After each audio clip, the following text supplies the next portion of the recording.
Ya, contoh yang kedua, dua atau tiga mas? Tiga ya mas? Tiga, contoh yang ketiga, yaitu the player who hits the winning run will be the MVP. Saya ulangi, the player who hits the winning run will be the MVP. Yang digarisbawahi, who hits the winning run. Who hits the winning run. Nah, itu termasuk phrase atau clause. Kita lihat mana subjeknya, ada enggak? Who sebagai subjek, betul. Dia berfungsi sebagai konektor, juga berfungsi sebagai subjek. Hits di situ sebagai verb. Maka ada subjek, ada verb, berarti bukan phrase, berarti clause. Contoh yang selanjutnya, the girl whose leg was broken last year, the girl whose leg was broken last year will be running in the big race tomorrow. Yang digarisbawahi, whose leg was broken last year. Whose leg was broken last year. Di situ ada subjeknya tidak? Bisa dilihat? Ya, who di situ fungsinya sebagai konektor, juga berfungsi sebagai subjek. Bagaimana dengan verbnya? Whose leg itu ya sebagai subjek, was sebagai verb. Ya, was broken last year. Berarti di situ ada subjek, di situ ada verb, termasuk dari clause. Ibu-ibu, bapak-bapak, saudara-saudara semua, jangan bingung kalau Anda ketemu dengan soal seperti ini.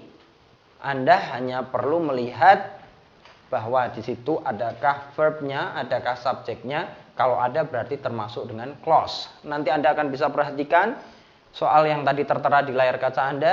Di situ nanti Anda akan melihat, oh kalau ini berarti clause, ini berarti phrase.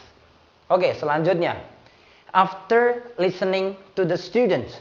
After listening to the students. Kalau Anda mendengar listening, Anda melihat listening di layar kaca Anda, jangan dikira itu sebagai verb. Karena after listening, ya, yang namanya kata kerja, kalau muncul setelah preposisi, wajib bentuknya ing. Kalau ada preposisi, terus ada kata kerja, maka kata kerja ini harus berbentuk preposisi. Harus berbentuk verb ing.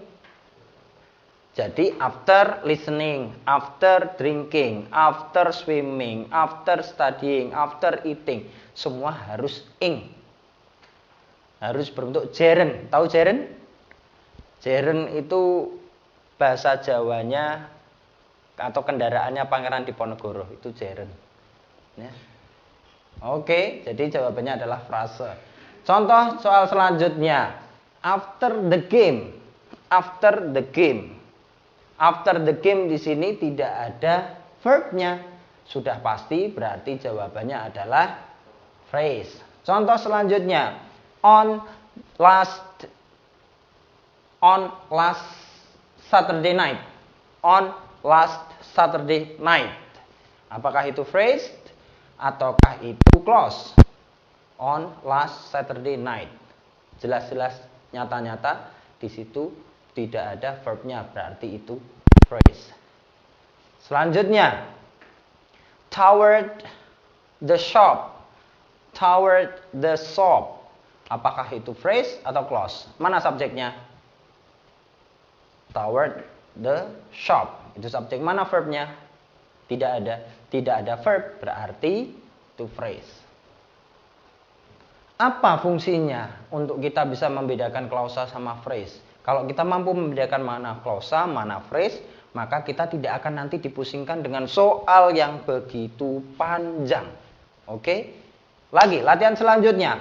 In front of the movie theater. In front of the movie theater. Apakah itu phrase atau clause? Mana subjeknya? Mana verbnya? Subjeknya, oke, itu phrase. Kenapa? Karena tidak ada verbnya. Bagus. Whenever I don't have any homework. Contoh selanjutnya ini. whenever I don't have any homework. Ya, whenever I don't have. Whenever I, subjek, don't have, verb. Sudah ada subjek, sudah ada verb, berarti klausa. Sudah paham? Itu bedanya antara phrase sama clause. Kita harus tahu membedakan mana phrase, mana subjeknya, mana verbnya. Di situ kita baru kemudian bisa menentukan mana phrase, mana clause.